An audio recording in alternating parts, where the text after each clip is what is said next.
Работа кипит. Крупные заказы от ведущих сетевых магазинов России продолжают поступать, а рабочих рук по-прежнему не хватает. Только за день здесь отшивают более 1000, иногда и 2000 готовых изделий.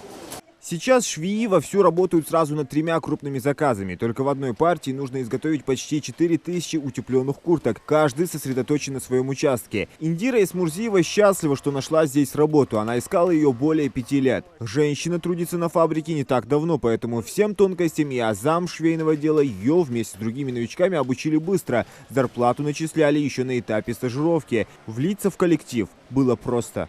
Бог шоф побадривал шаби. Бог халбац, он би халбац. С нуля дал хакла, машин бартейнер, хавичте, был хамбу. Хабит, хайош, транспорте бесплатно. Хавинчина, цар, ахчах. Такой сдидок дал цедезыш, бесплатное питание. Помимо бесплатного обеда, здесь предусмотрены и полдники. В общем, условиям работы остается только позавидовать. Но несмотря на это и даже учитывая уровень безработицы в регионе, на предприятии острая нехватка специалистов. Вакантными до сих пор остаются более 400 рабочих мест.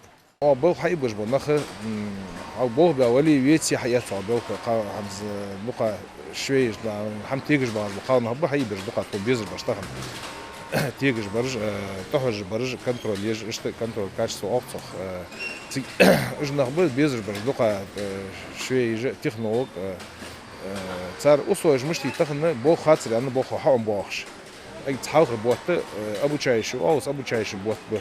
Люди идут, но не в том количестве, как хотелось бы, говорят на фабрике. Из-за нехватки рабочей силы предприятию приходится отказывать в новых заказах, а их очень много.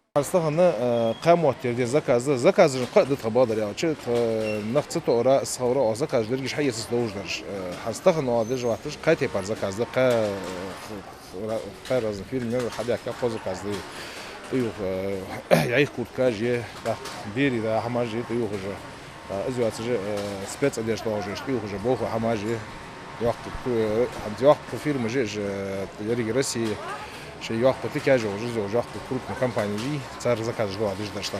При этом зарплата начисляется с первого дня на фабрике. Суббота, воскресенье, выходные. Рабочий график с 9 до 6. Корпоративный транспорт, молельные комнаты, бесплатный обед. Зарплата начинается от 15 тысяч, но и это не предел. Есть те, кто получает и по 20, и 25 тысяч. Швейная фабрика перезапущена по поручению главы республики, благодаря чему в Ингушетии удалось создать сотни новых рабочих мест.